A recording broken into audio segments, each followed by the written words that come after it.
One, two, three, start. তাহলে এবার দেখেই নাও তো কিভাবে এরকমটা হলো যে অত বিছানা এইভাবে পড়েছিল, আর এই পরিষ্কার করতে করতে আমার সারাটা সকাল লেগে গেল, মানে 1 ঘন্টা লেগে গেল। আজ সারাদিন সেভাবে ভিডিও নেওয়া হয়নি, তাই ভাবছিলাম কি দেবো বুঝতে পারছিলাম না। যেহেতু কিছু না কিছু আমি প্রতিদিন শেয়ার করি, তাই ভাবলাম আজকে শেয়ার করব না। আজ আমার বর্মশাইয়ের কিন্তু ছুটির দিন, আর বাড়িতে থাকলে ওকে আমি বিরক্ত করি, মানে ওকে দাঁড় করিয়ে রেখে পরিষ্কার করি, না হলে ওকে আবার দোকানে পাঠাই, মানে নানা রকম এক একটা কাজে ওকে ব্যস্ত করে রাখি। বেচারা বাড়ি থেকেও বলে কতক্ষণে আমি অফিসে যাব, অফিসে থাকলে তো আর আমার এইসব কাজ করতে হবে না, এক প্রকারও আমার হাত থেকে বেঁচে যাবে, সেই জন্যই খালি ভাবে কতক্ষণে আমি অফিসে যাব।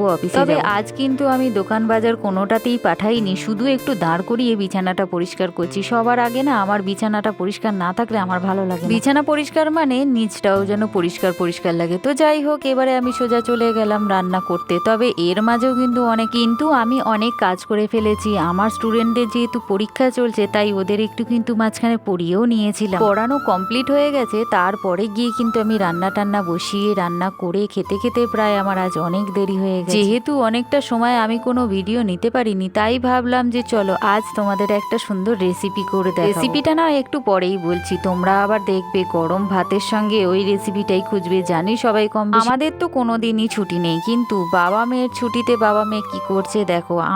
আমি এদিকে রান্না করছি আর ওদের সঙ্গে রান্নাঘর থেকে কথা বলছি। তবে মাঝে মাঝে আবার একটু ঘর থেকে ঘুরেও আসছি, আর গিয়ে দেখি আমার মেয়ে একটা ছবি এঁকেছে। বলছে এই দেখো মামা, আমি তোমার ছবি এঁকেছি, এই দেখো রাগী মামা, তোমরাই দেখো এইটা আমি, আদৌ কি এটা আমি? আমার তো মনে হচ্ছে না, কিন্তু আমার মেয়ে এঁকে আমাকে দেখাচ্ছে, এই দেখো। তবে কমেন্টে একটু জানিও তো, আমি কি সত্যি এরকম দেখতে না? চলো আর বেশি দেরি করবো না, এবার রেসিপিটা শিখিয়েই দিই। এই দেখো কি বড় বড় পাতা, কুমড়ো পাতাগুলো হয়েছিল, এত বড় বড় কুমড়ো পাতা যে এটা দিয়ে জামা বানানো যাবে, ওই জন্য আমি দেখাচ্ছি। কিন্তু যেহেতু আমার এক হাতে ক্যামেরা, তাই আর 2 হাতে ধরে দেখাতে পারছি না কতটা বড়। তবে এটা কিন্তু আমাদের বাড়ির গাছের কুমড়ো পাতা। প্রথমে তো পাতাগুলো আমি ভালো করে ধুয়ে পরিষ্কার করে তাতে কাঁচা লঙ্কা আর কয়েক খোসা রসুন, তবে জানো তো এখন বাটনাতে সেভাবে বাটাই হয় না, তাই মিক্সির মধ্যেই সবকিছু ভরে দিয়েছি। তারপরে দেখো আমি একটুখানি কালো জিরে দিয়ে দিচ্ছি। কালো জিরেটা যদি এর সঙ্গে দিয়ে বাটা হয় না, বাটাটা খুব সুন্দর লাগে। তবে আর কি, এবারে দেবার পালা। নুন, একটু চিনি, সবকিছু দিয়ে সোজা চলে গেলাম পেস্ট করতে। পেস্ট করে এনে সোজা বাটিতে তেল বসিয়ে দিলাম। তেলটা যখন গরম হয়ে এসছে, তখন আমি কিন্তু আবার একটু কড়ায় কালো জিরে দিয়েছিলাম।